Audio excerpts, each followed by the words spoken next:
નમસ્કાર. સ્પર્ધાત્મક પરીક્ષાઓની તૈયારી જોરશોરથી ચાલી રહી હશે અને એમાં પણ રમતગમતના પ્રશ્નો તો હંમેશા ખાસ મહત્વના હોય છે. તો આજે આપણે 2025ના સ્પોર્ટ્સ વર્લ્ડની એવી ખાસ ઘટનાઓ પર નજર કરીશું જેમાંથી પરીક્ષામાં સવાલ આવવાની શક્યતા સૌથી વધારે છે. ચાલો તૈયારીને એકદમ પાક્કી બનાવીએ.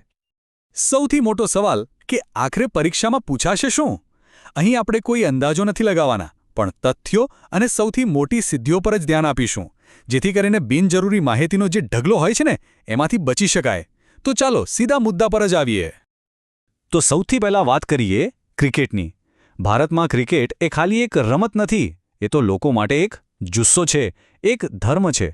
અને 2025નું વર્ષ ભારતીય ક્રિકેટ માટે ખરેખર સોનેરી રહ્યું. અહીંથી તો પરીક્ષામાં પ્રશ્નો બનશે જ એનાથી છે. 2025માં ભારતીય મહિલા ક્રિકેટ ટીમે વર્લ્ડ કપમાં જે ધમાકેદાર પ્રદર્શન કર્યું એણે તો ઇતિહાસ રચી દીધો. હરમનપ્રીત કૌરની શાનદાર કેપ્ટનશિપ, સ્મૃતિ મંદાનાની તોફાની બેટિંગ અને દીપ્તિ શર્માનું ઓલરાઉન્ડ પરફોર્મન્સ અદ્ભુત હતું. આ ત્રણેય નામો પરીક્ષા માટે ખાસ યાદ રાખવા જેવા છે. હવે વ્યક્તિગત સિદ્ધિઓની વાત કરીએ.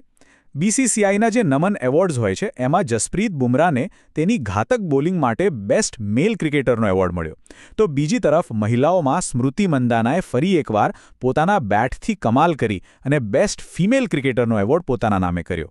ખરેખર 2025માં આ બંને ખેલાડીઓ છવાઈ ગયા હતા. અને હવે એક એવું નામ જે પોતે જ એક ઇતિહાસ છે.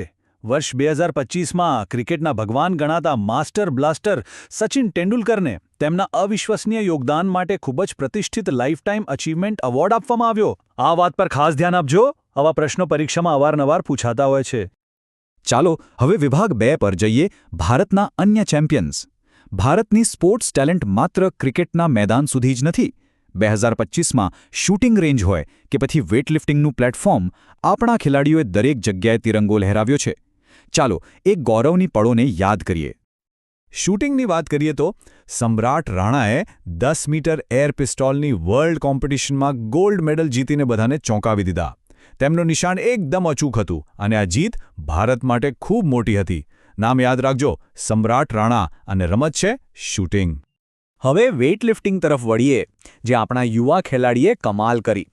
સૈરાજ પરદેશીએ કોમનવેલ્થ વેઇટલિફ્ટિંગ ચેમ્પિયનશિપની જુનિયર કેટેગરીમાં ગોલ્ડ મેડલ જીત્યો. આ બતાવે છે કે ભારતનું ભવિષ્ય કેટલું મજબૂત છે. હવે વિભાગ 3 આંતરરાષ્ટ્રીય મંચ પર. આપણા ખેલાડીઓ તો છે જ, પણ 2025માં દુનિયાના બીજા કેટલાક ખેલાડીઓએ પણ એવી સિદ્ધિઓ મેળવી જે પ્રેરણા આપે છે. ચાલો એવી જ એક આંતરરાષ્ટ્રીય સિદ્ધિ પર નજર કરીએ જે પરીક્ષા માટે પણ મહત્વની છે. પેરા સ્પોર્ટ્સમાં જે અદમ્ય જુસ્સો અને પ્રતિભા જોવા મળે છે એ અદ્ભુત છે.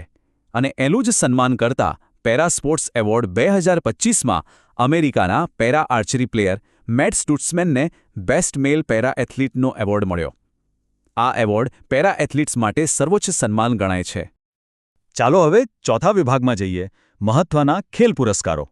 કોઈપણ સ્પોર્ટ્સને લગતા સવાલનો જવાબ આપતા પહેલા ભારતના મુખ્ય એવોર્ડ્સ વિશે જાણવું ખૂબ જ જરૂરી છે. તો ચાલો ફટાફટ એક નાનકડું રિવિઝન કરી લઈએ. આ 4 એવોર્ડ્સને બરાબર સમજી લઈએ. ખેલ રત્ન એ ભારતનો સૌથી મોટો સ્પોર્ટ્સ એવોર્ડ છે. પછી આવે અર્જુન એવોર્ડ, જે શાનદાર પ્રદર્શન કરનાર ખેલાડીને મળે છે. દ્રોણાચાર્ય એવોર્ડ બેસ્ટ કોચને આપવામાં આવે છે.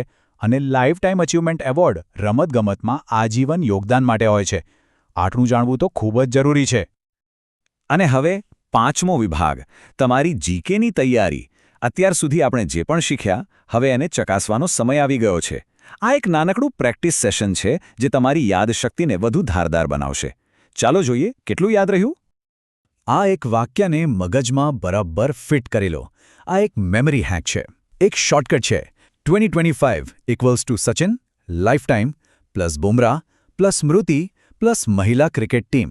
બસ આ એક લાઇન યાદ રાખશો ને તો 2025ના ક્રિકેટને લગતા 4 સૌથી અગત્યના સવાલોના જવાબ આરામથી આપી શકશો. તો ચાલો શરૂ કરીએ આપણી ક્વિઝ. પહેલો સવાલ સ્ક્રીન પર છે. 2025માં લાઇફટાઇમ અચીવમેન્ટ એવોર્ડ કોણે મળ્યો? વિચારો. અને સાચો જવાબ છે સચિન તેંડુલકર. જો આ જવાબ આવડ્યો હોય તો ખૂબ સરસ.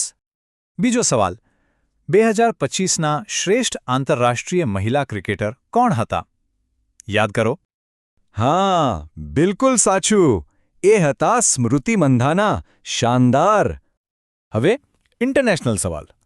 પેરા સ્પોર્ટ્સ એવોર્ડ 2025ના વિજેતા કોણ હતા? અને સાચો જવાબ છે મેટ સ્ટુટ્સમેન, અમેરિકાના એ પ્રેરણાદાયક પેરા આર્ચર. અને આપણો છેલ્લો સવાલ, એ કયા ભારતીય ખેલાડી હતા જેમણે 10 મીટર એર પિસ્તોલમાં ગોલ્ડ મેડલ જીત્યો હતો? એ હતા સમ્રાટ રાણા. વાહ! જો બધા જવાબ સાચા પડ્યા હોય તો તૈયારી એકદમ સાચી દિશામાં છે.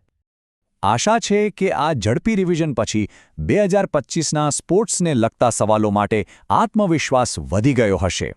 આ બધા મુખ્ય નામો અને એમની સિદ્ધિઓને બરાબર યાદ રાખજો. પરીક્ષા માટે ખૂબ ખૂબ શુભેચ્છાઓ. ફરી મળીશું એક નવા વિષય સાથે.